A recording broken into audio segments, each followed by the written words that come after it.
तो दोस्तों ड्रामा मनमस्त मलंग तकरीबन खत्म हो चुका है। इसकी सिर्फ 2 एपिसोड रहती हैं। नेक्स्ट सेकंड लास्ट है, उसके बाद लास्ट एपिसोड है। मैं इसके एंड की तरफ नहीं जाऊंगा। देखो हमें पता है एंड क्या होगा। वाजिद पकड़ा जाएगा और सारी जो हकीकत है वो खुल के हमारे सामने आ जाएगी। मैं ये समझता था कि सिकंदर को नहीं मरना चाहिए था, उसके अलावा भी बहुत ही अच्छा एंड हो सकता था। देखो आपने अगर एक्सपोज करना है वाजिद को, आपने उसका एंड दिखाना है कि जितने भी मसले चले हैं, जो दुश्मनी आगे परवान चढ़ रही थी, खत्म ही नहीं हो रही थी, तो उसके पीछे वाजिद है। तो अगर आपने वाजिद और अस्मा को हमारे सामने लेके आना है तो उसके लिए ये जरूरी नहीं था कि आप सिकंदर जैसे कैरेक्टर को ही खत्म कर दो, मार दो, और वो भी उस वक्त जब उसकी शादी हो रही है और उसका कोई कसूर नहीं है। देखो मरने लायक तो अस्मा है ना, सिकंदर को तो इस्तेमाल किया गया है वाजिद की तरफ से, उसकी बहन की तरफ से। तो मैं समझता हूँ कि एक बहुत बड़ा फॉल्ट है। और मुझे हैरत होती है कि जब उसके निकाह का टाइम हो रहा होता है तो उसको कॉल आती है, और कॉल भी ऐसी पक्की कॉल है कि वो उसके कहने पे चला जाता है और कहता है कि मुझे तो बुलाया जनाब मुबीन खान ने, और मुबीन को कॉल जाती है, वो भी भाग कर चला जाता है और उसको भी यकीन होता है कि मुझे सिकंदर बुला रहा है। यानी इस दौर में भी ऐसा होता है कि आपको कोई भी फोन करता है और कहता है कि आप भाई फलां जगह पे आ जाओ और बहुत ही जरूरी मीटिंग है, चाहे आप शादी में बैठे हो, चाहे आपका अपना निकाह हो रहा हो,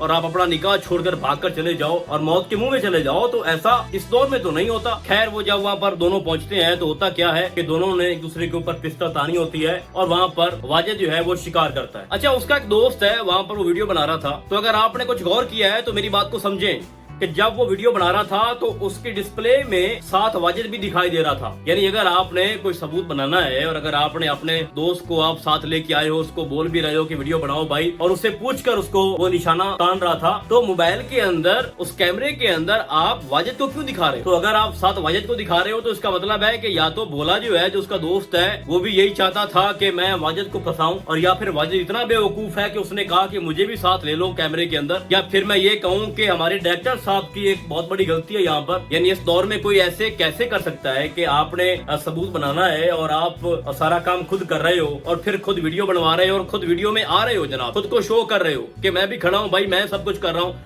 तो फिर वीडियो बनाने का क्या मकसद था? उस सबूत को फिर आपने क्या करना है? अपने खिलाफ इस्तेमाल करना है। और अगर आप लोगों ने इस तरह का कोई इंसिडेंट करवाना भी था तो ये जरूरी नहीं था कि आप सिकंदर को जान से ही फारिग कर दो। आप दिखाते हैं कि हॉस्पिटल में गया है जनाब और वहां पर वो बच गया है। यानी एक तरफ आप उसकी शादी दिखा रहे हो और बड़ा ही आपने एक अजीब सी सिचुएशन वहां पे क्रिएट कर दी। यानी मेरे बात करने का मकसद ये है कि ओवरऑल उसको मरना नहीं चाहिए था। वाजिद को एक्सपोज करने के लिए आपने इतनी बड़ी कुर्बानी दे दी। देखो आपने पहले उसके बाप को मारा हुआ है, असगर अली खान को भी कबीर खान ने टपकाया था, ऊपर पहुंचाया था, और उसके बाद फिर सिकंदर भी चला गया। तो मैं समझता हूँ कि इतना बड़ा लॉस जो है वो इस फैमिली को नहीं होना चाहिए था। और फिर सिकंदर का इल्जाम भी मुबीन खान के ऊपर ही लग रहा है। तो मैं समझता हूँ कि वाजिद की कोई इतनी वैल्यू नहीं थी जितनी आप लोगों ने दे दी है इस ड्रामे के अंदर। खैर वो तो अब होगा जो हम सोच रहे हैं, आगे जाके वो वीडियो जो है वो पकड़ी जाएगी, बोला जो है वो पकड़ा जाएगा। और यहाँ पर एक और बात मैं ऐड करना चाहता हूँ कि हमारा जो कबीर खान है वो कहता है कि आप उस बंदे को मैं नहीं छोड़ूंगा। भाई साहब तो उस वक्त कहाँ था जब वो रिया को किडनैप कर रहा था? तो उस वक्त कहाँ था जब वो पीठ पीछे साजिशें कर रहा था? तो उस वक्त कहाँ था जब उसने तुम्हारे ऊपर अटैक किया था जब तुम हॉस्पिटल में थे? और कबीर साहब तुम उस वक्त कहाँ थे जब बार बार मुलाकात हो रही थी उसकी अस्मा के साथ और प्लानिंग हो रही थी? तो अब क्या करना है भाई? आपने सेकंड लास्ट एपिसोड में या लास्ट एपिसोड में अब यही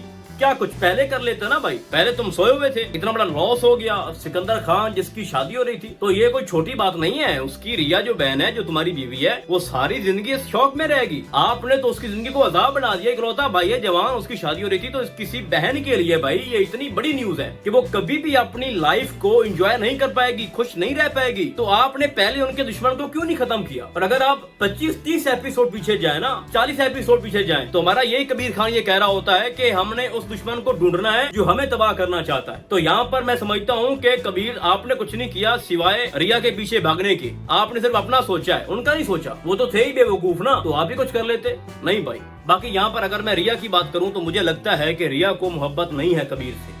देखो अगर उसको मोहब्बत होती ना तो उसकी हर बात पे वो यकीन करती। कबीर उसको जो जो कहता वो आंखें बंद करके उस पे भरोसा करती। जबकि रिया जानती है कि मिनहाज की चाल क्या है। वो किसी भी सूरत में तुम दोनों को एक साथ नहीं देख सकती। तो अगर वो उसके रूम में सो रही है, ठीक है, उसके बेड पे है, और जब आपको बार बार ये कबीर खान कह रहा है कि मेरा इसमें कोई फॉल्ट नहीं है, मुझे नहीं पता, तो कर लो यकीन ना। और वैसे भी भाई साहब जितना भी हमने ड्रामा देखा है ना, इसकी 55-56 एपिसोड होनी है टोटल, ठीक है। तो 54 एपिसोड में हमने कहीं भी नहीं देखा कि भाई रिया उसके लिए पागल है, भाग रही है, तड़प रही है, या उसने कभी एक बार भी यकीन किया हो कबीर के ऊपर।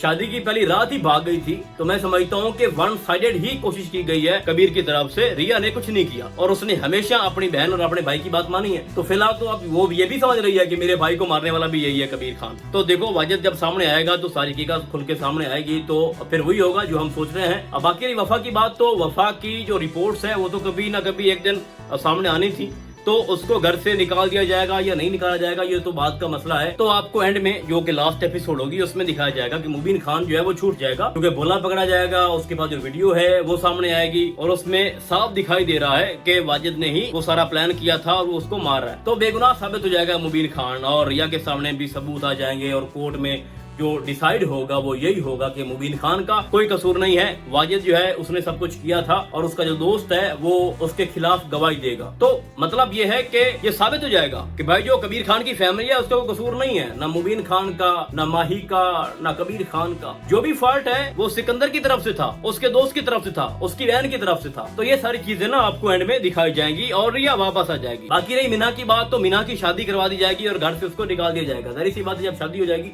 तो फिर वो उसी के घर जाएगी ना जिसके पास उसने जाना है। और जो वफा है हो सकता है उसका अकल ठिकाने आ जाए और वो फिर रहे इसी घर में, या फिर मुबीन खान की तीसरी शादी हो जाए। तो ये सारी चीजें एंड पे ही आपको दिखाई देंगी। तो मेरे नजदीक इस ड्रामे का जिस तरह से एंड होना चाहिए था वैसा नहीं हो पा रहा। हमें बहुत सारी तवक्कुआत थी कि इसका हैप्पी एंड होगा, बट मेरे नजदीक ये कोई हैप्पी एंड नहीं है कि आप सिकंदर को ही फारिग कर दो। बाकी आपको क्या लगता है आपने मुझे कॉमेंट्स में बताना है। तो फिलहाल आज के लिए बस इतना ही। हम आपको बहुत जल्द मिलेंगे किसी और ड्रामे के नए रिव्यू में। तब तक के लिए अल्लाह हाफिज।